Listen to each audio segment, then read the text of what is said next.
Chapter 19. And it was told Joab, Behold, the king weepeth and mourneth for Absalom. And the victory that day was turned into mourning unto all the people, for the people heard say that day how the king was grieved for his son. And the people gat them by stealth that day into the city, as people being ashamed steal away when they flee in battle. But the king covered his face, and the king cried with a loud voice, O my son Absalom! O Absalom, my son, my son! And Joab came into the house to the king, and said, Thou hast shamed this day the faces of all thy servants, which this day have saved thy life, and the lives of thy sons and of thy daughters, and the lives of thy wives, and the lives of thy concubines, in that thou lovest thine enemies, and hatest thy friends. For thou hast declared this day that thou regardest neither princes nor servants. For this day I perceive that if Absalom had lived, and all we had died this day, then it had pleased thee well. Now therefore arise, go forth, and speak comfortably unto thy servants, for I swear by the Lord, if thou go not forth, there will not tarry one with thee this night, and that will be worse unto thee than all the evil that befell thee from thy youth until now. Then the king arose and sat in the gate, and they told unto all the people, saying, Behold, the king doth sit in the gate. And all the people came before the king, for Israel had fled every man to his tent.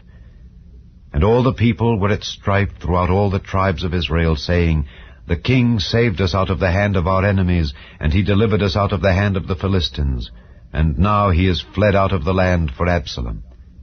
And Absalom, whom we anointed over us, is dead in battle. Now therefore, why speak ye not a word of bringing the king back?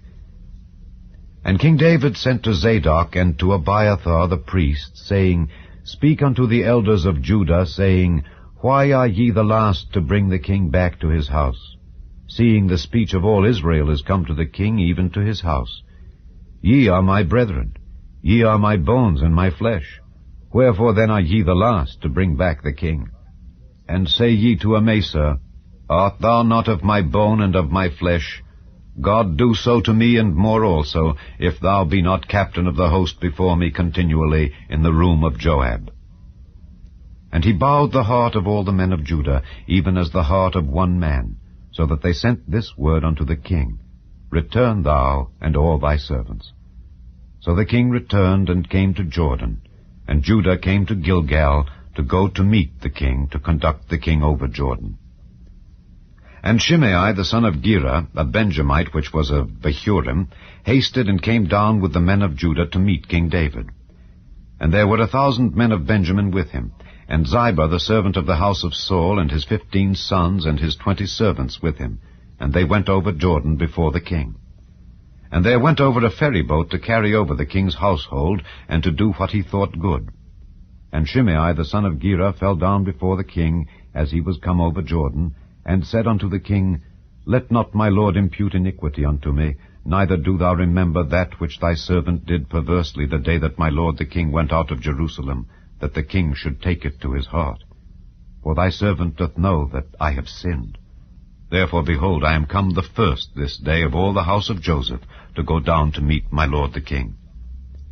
But Abishai the son of Zeruiah answered and said, Shall not Shimei be put to death for this, because he cursed the Lord's anointed? And David said, What have I to do with you, ye sons of Zeruiah, that ye should this day be adversaries unto me? Shall there any man be put to death this day in Israel? For do not I know that I am this day king over Israel? Therefore the king said unto Shimei, Thou shalt not die. And the king sware unto him. And Mephibosheth the son of Saul came down to meet the king, and had neither dressed his feet, nor trimmed his beard, nor washed his clothes, from the day the king departed until the day he came again in peace. And it came to pass, when he was come to Jerusalem to meet the king, that the king said unto him, Wherefore wentest not thou with me, Mephibosheth? And he answered, My lord, O king, my servant deceived me. For thy servant said, I will saddle me an ass, that I may ride thereon, and go to the king, because thy servant is lame. And he hath slandered thy servant unto my lord the king. But my lord the king is as an angel of God. Do therefore what is good in thine eyes. For all of my father's house were but dead men before my lord the king, yet didst thou set thy servant among them that did eat at thine own table. What right therefore have I yet to cry any more unto the king? And the king said unto him, Why speakest thou any more of thy matters? I have said, Thou and Ziba divide the land. And Mephibosheth said unto the king, Yea, let him take all, forasmuch as my lord the king is come again in peace unto his own house. And Barzillai the Gileadite came down from Rogelim, and went over Jordan with the king to conduct him over Jordan. Now Barzillai was a very aged man, even 80 years old, and he had provided the king of sustenance while he lay at Mahanaim, for he was a very great man.